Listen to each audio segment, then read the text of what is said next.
Hello friends. आज की इस वीडियो में हम बात करेंगे trust equity and fiduciary relation से रिलेटेड 30 एमसीक्यू के बारे में। अगर आप हमारे चैनल पर पहली बार आए हैं तो चैनल को सब्सक्राइब जरूर करिएगा, साथ में बेल ऑन कर लीजिएगा ताकि आने वाली वीडियोज़ की जानकारी आपको नोटिफिकेशन के माध्यम से मिलती रहे। ये रिवाइज वीडियो होगी, ठीक है। जो भी क्वेश्चंस आप पढ़ चुके, प्रैक्टिस कर चुके हैं, उसी का रिवाइज वीडियो है, ठीक है। तो आप रिवाइज कर सकते हैं, ठीक है।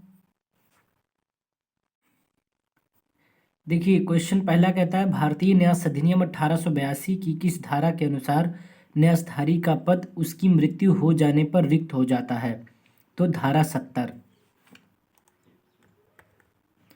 दूसरा क्वेश्चन, भारतीय न्यास अधिनियम 1882 के किस धारा के अंतर्गत हितग्राही न्यास संपत्ति के किराए तथा लाभ अर्थात उससे होने वाली आय को प्राप्त करने का अधिकारी होता है? धारा 55। 3 नंबर, धारा 23 के अपवाद हैं, ए एवं बी दोनों। क्वेश्चन नंबर 4, न्यास के उद्देश्य हैं, तो ये सभी। क्वेश्चन नंबर 5, साधारण या विशिष्ट न्यास है, ये सभी। निजी न्यास या व्यक्तिगत न्यास होता है, तो यहाँ पर डी ऑप्शन सही होगा, ये सभी। क्वेश्चन नंबर 7, लोक न्यास या सार्वजनिक न्यास है, तो ध्यान दीजिएगा यहाँ पर ए एवं बी दोनों होंगे। 8 नंबर, वह व्यक्ति जो विधिक संपदा का आधिपत्य धारण किए हुए हैं उस व्यक्ति पर प्राथमिकता रखता है जो केवल साम्यिक संपदा धारण किए हुए हैं। ऐसा इसलिए है क्योंकि साम्य विधि का अनुसरण करता है। यह कथन है देसाई का।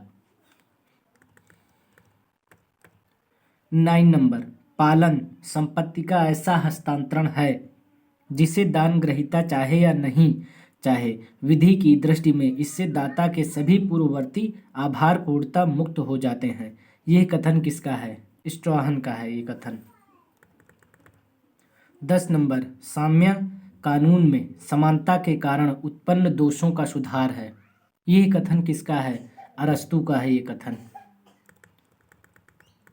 11 नंबर, साम्य नियमों का वह समूह है जिसका प्रशासन यदि न्यायतंत्र अधिनियमित या पारित नहीं होते आंग्ल न्यायालयों द्वारा किया जाता है एवं जिन्हें साम्य के न्यायालय के नाम से जाना जाता है। ये कथन किसका है? तो मेटलैंड का है ये कथन।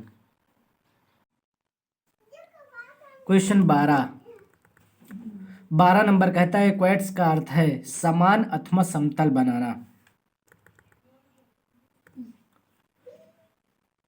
क्वेश्चन 13, इक्विटी का लैटिन शब्द है इक्वैट्स।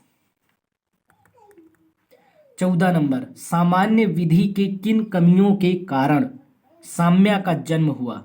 तो उपरोक्त सभी, डी ऑप्शन। 15 नंबर, न्यास ट्रस्ट का शाब्दिक अर्थ है, तो ध्यान दीजिएगा विश्वास। 16 नंबर, भारतीय न्यास अधिनियम 1882 की किस धारा में न्यास को परिभाषित किया गया है? तो धारा 3। 17 नंबर, एक ऐसा न्यास है जो जनसाधारण या जनता के किसी विशिष्ट वर्ग के एक बड़े भाग के लाभ के लिए होता है एवं जिसका उद्देश्य परोपकार होता है, वह है खैराती न्यास। 18 नंबर, एक ऐसा न्यास जो न्यासकर्ता द्वारा मौखिक या लिखित रूप से स्पष्ट रूप से सृजित होता है, वह है अभिव्यक्त न्यास। 19 नंबर, भारतीय न्यास अधिनियम 1882 की किस धारा में न्यास के प्रति संग्रहण के बारे में प्रावधान किया गया है? तो धारा 78 में। 20 नंबर, तथ्य की भूल कितने प्रकार की होती है? 2 प्रकार की। 21 नंबर, तथ्य की भूल के प्रकार हैं, तो ध्यान दीजिएगा मौलिक भूल और प्रासंगिक भूल कहिए या आकस्मिक भूल कहिए, ठीक है। तो ये ए एवं बी दोनों होंगे। 22 नंबर, न्यास अधिनियम की किस धारा के अंतर्गत न्यास भंग के लिए न्यासधारियों के दायित्व का उल्लेख किया गया है? धारा 23। 23 नंबर, न्यास अधिनियम की धारा 23 के अंतर्गत किसका उल्लेख किया गया है? तो न्यास भंग के लिए न्यासधारियों के दायित्व का। 24 नंबर, भारतीय न्यास अधिनियम 1882 की किस धारा के अंतर्गत हितग्राही न्यास संपत्ति के लिए संपत्ति के किराए तथा लाभ अर्थात उससे होने वाली आय को प्राप्त करने का अधिकारी है? तो धारा 55।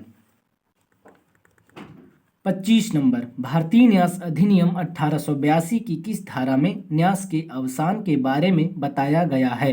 तो धारा 77 से 79।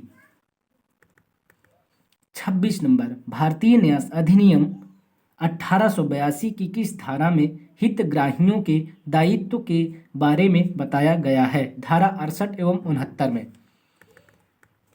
27 नंबर, भारतीय न्यास अधिनियम 1882 की किस धारा में न्यासधारी के कर्तव्यों एवं दायित्वों का उल्लेख किया गया है? तो धारा 11 से 30 में। 28 नंबर, न्यासधारी के कर्तव्य हैं, ध्यान दीजिएगा, न्यासधारी द्वारा न्यास का निष्पादन किया जाना, दूसरा न्यासधारी से अपेक्षित सावधानी, तीसरा न्यासधारी का निष्पक्ष होना। ये सभी। 29 नंबर, न्यास अधिनियम की किस धारा में न्यासधारियों की शक्तियों का उल्लेख किया गया है? तो धारा 37 से 43 में। क्वेश्चन नंबर 30, प्रार्थनात्मक न्यास है ऐसा न्यास जिसकी घोषणा तथा सृष्टि स्पष्ट एवं निश्चित शब्दों के द्वारा नहीं अपितु प्रार्थनात्मक शब्दों के द्वारा की जाती है, प्रार्थनात्मक न्यास कहलाता है। तो यहाँ पर ए ऑप्शन बिल्कुल सही होगा।